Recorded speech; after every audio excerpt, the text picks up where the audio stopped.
Welcome back to the Deep Dive. We're here to help you cut through all that noise and get straight to the wisdom.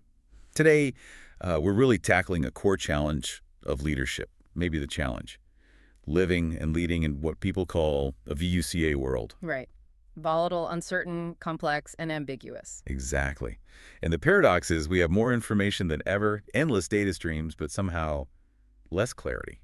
It feels paralyzing. It really does. That paradox is, well, it's where so many decisions go wrong today. We're just drowning in alerts, dashboards, inputs, and the default, almost inevitably, becomes just reacting, just trying to keep up. So what's the alternative? Well, the sources we're looking at today offer a pretty powerful antidote. They lay out a kind of strategic manual, but one that intentionally weaves together emotional intelligence, systems thinking, and interestingly, deep faith-based discernment. Okay, so our mission here is to unpack that, to give you, our listener, a clearer path, a shortcut maybe, to get that clarity, that courage, and the conviction you need when the stakes are really high, moving away from just reacting. Which is often regrettable. Right. Towards something more like principled reflection. Pausing first. And what I think makes this material really stand out is how it refuses to put the, let's say, spiritual side of leadership in a totally separate box. It actively combines practical modern tools, things like complexity mapping, risk evaluation, stuff you'd see in an MBA program, with timeless wisdom, drawing heavily from biblical insights. It's not just what you know. It's how you know it, and the integrity behind it. Precisely. It's like getting a spiritual compass alongside your strategic map. You don't often see that integrated so deliberately. Okay, then let's start right there. Discernment versus that default reaction. How do we define discernment? By first understanding the danger of just reacting all the time. Our sources point to something I think we all recognize. This cultural tendency to glorify speed, hurry, constant busyness. Oh, absolutely. Productivity theater, almost. We equate being busy with being effective. And that pushes us into rushed decisions, doesn't it? Think about it, maybe the last few really critical calls you made under pressure. A quick hire, a sudden strategy shift, a reactive statement. And how many of those created, let's call them second-order consequences, ripples you didn't expect? Exactly. Painful ones, often. Things you have to clean up later. The cost of that constant hurry is huge. It hits morale, it definitely erodes trust within an organization, and ironically, you often spend way more time fixing the mess created by the quick decision than if you'd paused in the first place. So speed, in that sense, can actually be the enemy of good strategy. It often is, yeah. This brings us to a really key distinction the sources make. The difference between intelligence and, well, wisdom. We all value intelligence, right? Knowing things, applying knowledge, solving problems, understanding systems. That's what data analysis or training gives you. But wisdom is something more. It goes beyond just cleverness or capability. It's the ability to see the bigger picture, the longer term, to grasp how things are interconnected, and crucially, to discern what's true amidst all the noise, the half-truths, the deception. So intelligence knows how to build the complex machine. And wisdom knows whether it should be built at all, and what the true cost might be beyond the balance sheet. Okay, so if wisdom is that higher application, how do the sources specifically define discernment itself? They define it as a kind of disciplined pattern, a way of thinking and acting. It blends insight, restraint, knowing when not to act, and real moral clarity. It's about knowing when, how, and why to do something, making sure it lines up with enduring truth and integrity. Like the King Solomon example they bring up. Exactly. He was already intelligent, clearly, but when offered anything, he didn't ask for riches or power. He asked for a discerning heart, to govern well. It shows that insight combined with moral judgment. That's the ultimate leadership capital. I like that framing. It suggests that today, maybe the answer isn't always more information. Definitely not. Often it's clearer judgment we need, real clarity. So when everything is screaming, react, no, the call is actually pause. Yes. Intentionally cultivate stillness. That's the core idea. And that stillness isn't passive. It's not doing nothing. It's creating the dedicated space where intuition, principles, deeper insights can actually surface. So when you do act, you act with conviction, not just urgency. That conviction. That's what leaders are searching for, especially when the data points everywhere at once.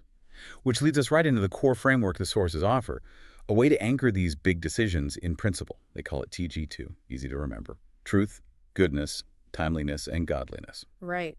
These four pillars act like sequential filters. They stop you from choosing an easy, expedient solution now that undermines a principled future later. Let's walk through the critical questions each pillar forces you to ask. Okay, first up, truth. Truth sounds simple, but it's surprisingly hard in a complex setting. You've got to strip away your own assumptions, emotions, office politics. What are the verifiable facts, the non-negotiables? Does this decision align with objective reality? And also, does it align with deeper, maybe eternal truths about how people and systems work? So if you're basing a decision on just wishful thinking or fear, You fail the truth test right out of the gate. Yeah, it has to be grounded. okay, so truth nails down the facts. What about the second pillar? Goodness. Is that just being nice? No, not just being nice. Goodness here is actually a strategic pillar. It focuses on holistic well-being, integrity, virtue, basically the flourishing of the entire system. The sources use the Hebrew word shalom, that sense of comprehensive peace, justice, wholeness. Shalom. Right. So a decision is good if it promotes that overall flourishing. Exactly. So you have to ask, does this option create a short-term gain but damage long-term health? Like saving money now but crushing team morale? That's a false win then. It's a false win. It fails the goodness test because it undermines that holistic flourishing, that shalom. Got it. It forces a wider view beyond just the next quarter. Okay, pillar 3, timeliness. This one seems to demand a lot of self-awareness. It really does, because it makes a crucial distinction between two types of time, chronos and kairos. Chronos is just clock time. Yeah. Deadlines. Right. The ticking clock, the calendar, the tyranny of the urgent. But kairos, that's different. That's about the opportune moment, the right season, readiness. Ah, okay. So timeliness asks, is this the right kairos moment? Is the timing truly right for this specific action? Or am I just rushing because of the chronos pressure? Or maybe the opposite, am I delaying out of fear even though the kairos moment is here? That requires checking. What? Resources, team readiness. Yes, internal readiness, capacity, understanding, and external readiness is the market right. Is this the moment for maximum impact? That's a huge distinction. We feel that chronos pressure constantly, don't we? Yeah. Just got to act because the deadline's looming. We do, and acting just on chronos often leads to suboptimal timing, which brings us to the final and maybe ultimate filter, godliness. The highest anchor, as the sources put it. Yes, this connects the decision back to your core identity, your ultimate purpose. Does this decision honor transcendent values, your deepest mission?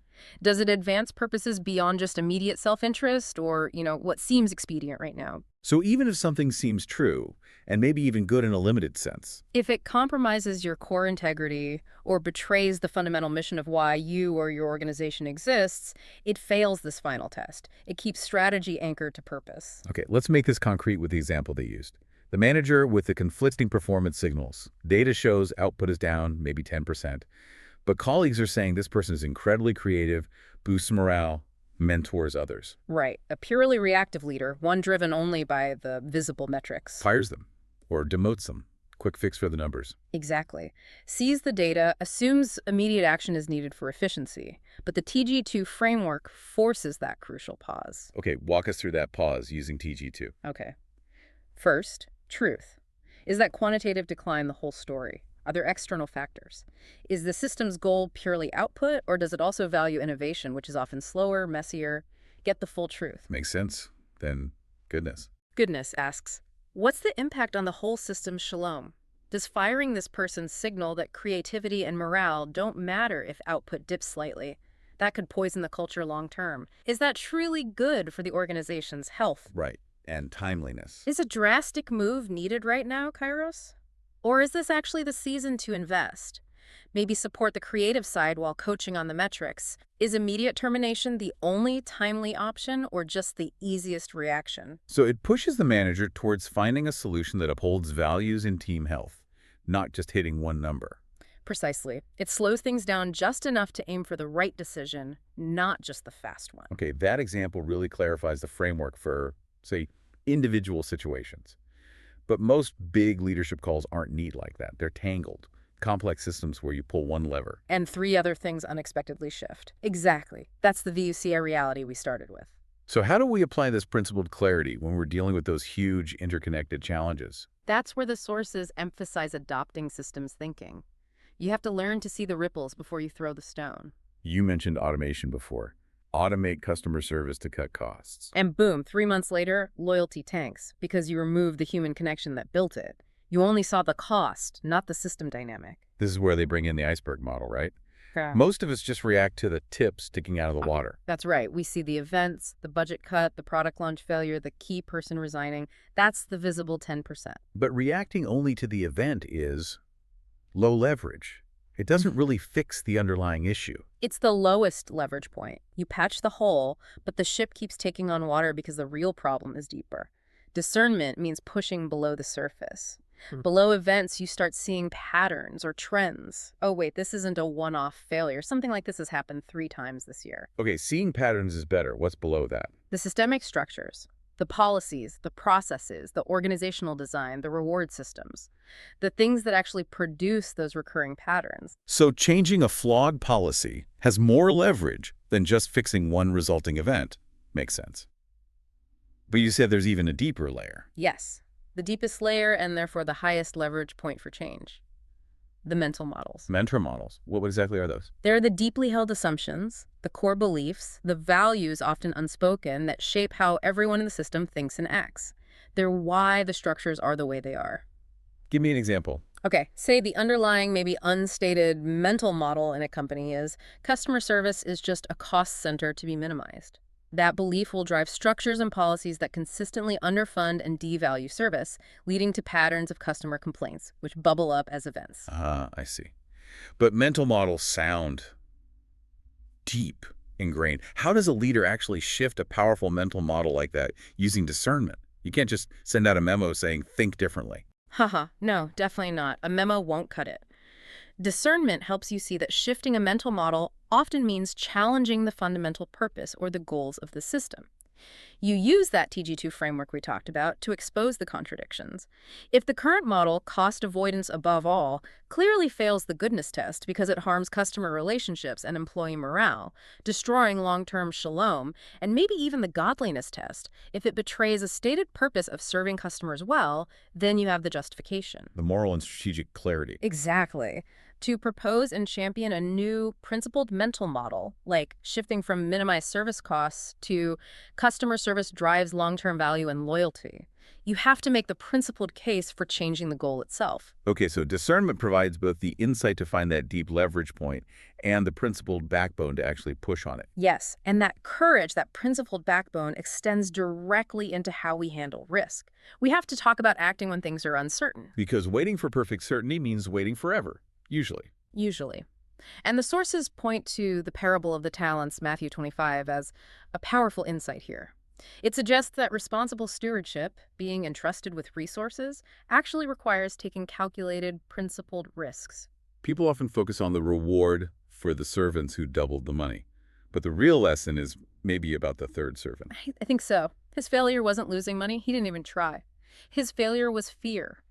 Fear led him to bury the talent, to squander the potential he was given. So inaction driven by fear is presented as irresponsible stewardship. That's the implication. Discernment isn't about avoiding all risk. It's about engaging with uncertainty responsibly, using what you have, which inherently involves stepping into the unknown sometimes. But fear is real. How do we manage that risk prudently, not recklessly? Right. Wise leaders don't just ignore risk or fear. They seek to understand it, to illuminate it with clarity. You move from paralyzing fear to calculated prudence by using tools. Things like a risk assessment matrix, systematically thinking through what could go wrong, how likely is it, what would the impact be?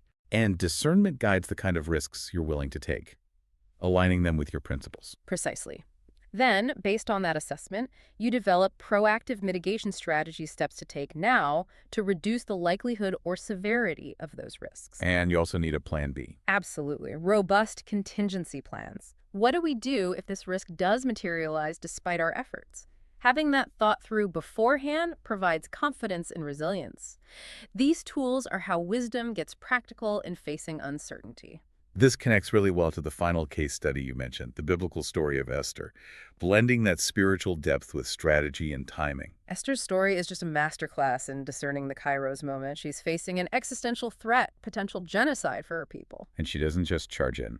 No immediate reaction, no panicked rush to the king, no secret coup attempt. What does she do first? She calls for a fast.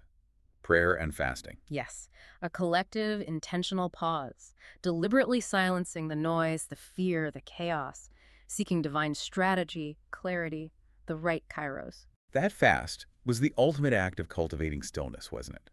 ensuring her next move wasn't driven by panic. Exactly. And that deliberate pause allowed her to act with incredible skill, precise timing, maximum impact. For such a time as this, as the text says. She didn't just react to the event, the decree. She understood the structure of the court. She challenged the king's underlying mental models implicitly, and she acted with integrity, aligned with the highest purpose, saving her people. It's discernment in action. Wow. Okay, so pulling this all together, this deep dive really shows that discernment isn't some mystical lightning bolt of insight. Not at all. It's a practice, a discipline, a lifestyle, really, of continuous learning, like an apprenticeship in wisdom. And it requires integrating all these pieces: emotional intelligence, awareness, deep spiritual insight, and sharp strategic systems thinking. Yes, and when you integrate those, it helps replace that paralysis we talked about, being frozen by too much data or complexity, with a more iterative, dynamic approach. You assess the situation using these principles, you act with conviction, you honestly evaluate the results, and then you adjust your approach, maybe tweaking the structures or even refining your mental models based on what you learned. It builds resilience. So for everyone listening, you now have this framework, TG2: truth, goodness, timeliness, godliness. And you have these essential tools: seeing systems, the iceberg model, managing risk with assessment and planning. This is about applying that to the toughest, most ambiguous decisions you face. And it's not just about making better choices for yourself. No, it's about becoming the kind of principled, clear-headed leader or contributor that, frankly, the world really needs right now. Okay, so here's the final thought we want to leave you with. A challenge, really, connecting back to that idea of the highest leverage point, the mental models. Take a few minutes later today. Try to identify one of your organization's, or maybe even your team's, most deeply held, unspoken mental models.